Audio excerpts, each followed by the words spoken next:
A farmer's pig kept digging in the same spot every single morning. After 3 weeks of this strange behavior, he finally gave in to curiosity. Tom Henderson stared down at the strange, football-sized object resting on his dusty workbench. The moment he touched it, he knew it wasn't just some old stone. Its warty, rough surface was almost alien, too heavy for its size and oddly warm despite the morning chill. It had taken his pig Daisy nearly 3 weeks of persistent digging in that same spot for him to finally give in to curiosity. Now, holding this bizarre object in his hands, he felt something shift inside him and perhaps far beyond. It wasn't just the weight, 1,604 grams exactly, that unsettled him. It was the feeling that the object was waiting, as if something inside had been dormant for a long time. That night, Tom left it on his kitchen table, wrapped in a towel, but sleep didn't come easy. He kept hearing soft clicking sounds, tiny pulses, like an old pocket watch ticking. Once he could have sworn the lights flickered for no reason, and when he got up to check, the object had moved an inch on its own. The next morning, Daisy was already by the shed door, snorting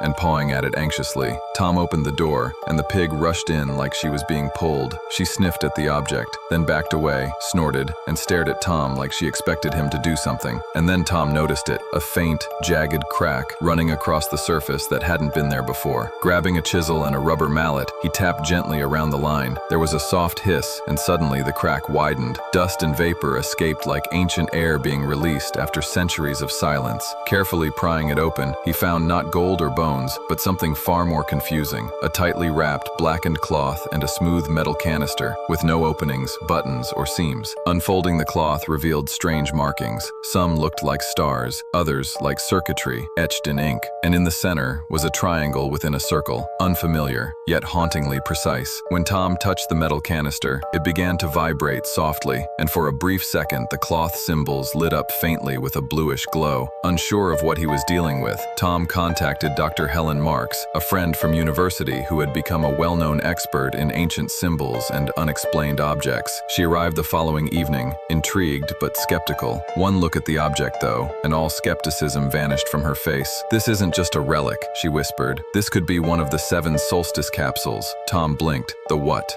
Legend says that thousands of years ago, before recorded civilization, advanced visitors came from the stars. They left behind 7 objects, each containing knowledge and warnings, capsules. Most people think it's just myth, but if this is real, that night, under a UV light, the cloth revealed even more. Glowing trails formed a star map, not of our solar system, but constellations only recently mapped by NASA. Coordinates, dates. One of them marked the exact location of Tom's farm, matched with the current month and year. As Helen studied the glowing cloth, the metal canister began to emit a low hum. Tom watched, frozen, as the canister floated an inch off the table. Then, with a soft whir, it unfolded itself, revealing a glowing sphere suspended midair inside. The light pulsed, 3 long flashes, then 1 short one, repeating. Tom leaned closer, and suddenly the world spun. In an instant, visions hit him, towering cities that defied gravity, vehicles without wheels flying through the sky, massive creatures with translucent skin communicating through vibration. He saw planets with twin suns, civilizations rising and falling in the blink of an eye, then fire, silence, a black doorway cracking open in the sky, and then everything went dark. Tom collapsed to the floor, breathless and drenched in sweat. When he came to, Helen was on the phone, arguing with someone. "No, I don't care who you are. This belongs to Tom. You can't just wait. How do you even know we have it?" But the answer came sooner than either of them expected. The next morning, 3 black SUVs rolled up the gravel road. Men in dark suits stepped out. No badges, no names, no introductions. They called themselves the Geological Survey Division, but Tom knew they were something else entirely. They didn't ask. They took the cloth, the canister, the sphere. They said it was for safety and national interest. And before they left, one of the agents leaned in and said something that chilled Tom to his core. "This is not the first capsule found," the man whispered. "Your pig just led you to number 4. 3 have already been recovered. 3 are still missing. Tell no one. You don't want to be watched." And then they were gone. Tom stood on his porch, watching the SUVs disappear down the dirt road, the fields swaying gently in the morning breeze. Daisy stood beside him, unusually still. Something had shifted, not just on his farm, but in his reality. A week passed. Life resumed, but the feeling feeling never left. At night, Tom sometimes felt vibrations under the soil. He started hearing faint humming sounds in the quiet. Daisy no longer dug near the field, but began sniffing around the old barn. And then, one morning, Tom found her digging again, not frantically, but with purpose, always in the same corner, a few feet from an old water pump that hadn't worked in decades.